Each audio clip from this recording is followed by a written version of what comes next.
and we'll take a look at today's Math in the News right now.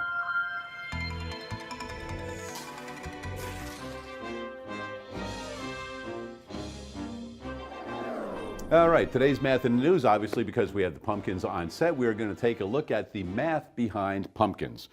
Of course we will. See if anybody got that one. Sophia in the back over there got that real quick. John took a second there, but all right, good. So I just wanted to throw that out there, see if you guys get that, all right? No little symbol tip from the boys in the back, so they're probably just getting up to date here. All right, so space requirements to grow a pumpkin.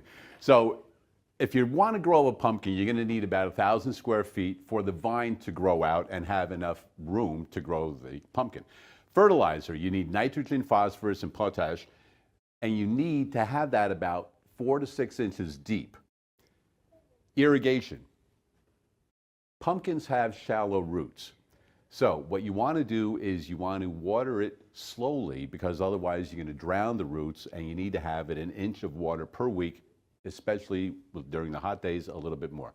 So, and especially if you're growing those giant pumpkins, sometimes you see competitions, and a lot of times they take the giant pumpkins, hollow them out, and they become boats in some cases, and they have races with those. Warm weather, soil temperature 3 inches deep, it's got to be around 60 degrees Fahrenheit. So these are some of the requirements if you want a successful pumpkin patch. The next thing, different parts of a pumpkin. So we've obviously got the shell. Inside of the shell, once you cut through that shell, you're going to have a pretty thick part, which is the pulp.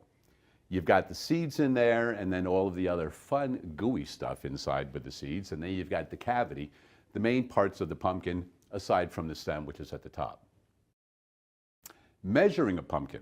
Well, first of all, you can weigh the pumpkin, and a lot of times if you have the giant ones, you need to put them on a pallet sometimes and have a pretty large scale. But most of the pumpkins that kids are producing at home and growing, you can just put them on a scale, and that way you'll be able to weigh the pumpkin in pounds or ounces in the United States, rest of the world, most of the world, kilograms and things like that.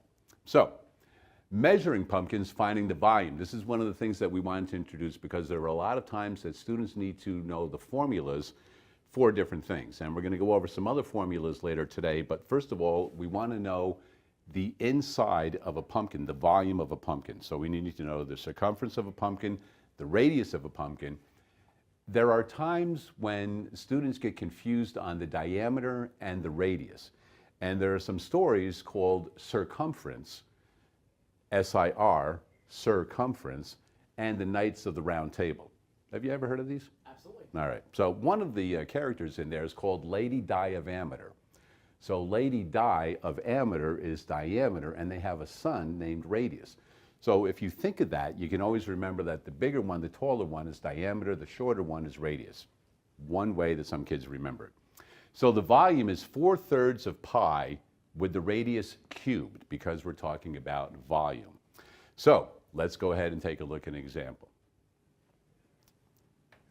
If we have a pumpkin with a 4-inch radius, and we want to find the volume of this, so we're going to take the volume is equal to 4/3 pi, and the radius is 4 cubed.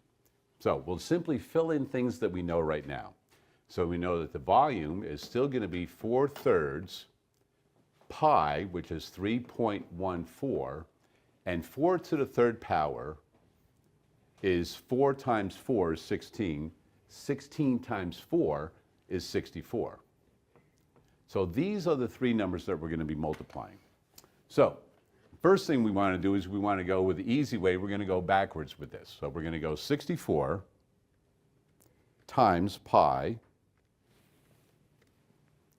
is equal to 296 hundredths. This is all multiplied by 4/3. So we know that 200.96, if we want to make it a fraction to compare it with this and multiply it, we can simply put it over 1. So we're going to take 4 times this and divide it by 3. So if we take the 200.96, multiply it by 4, we have 803.84. This is now going to be divided by 3.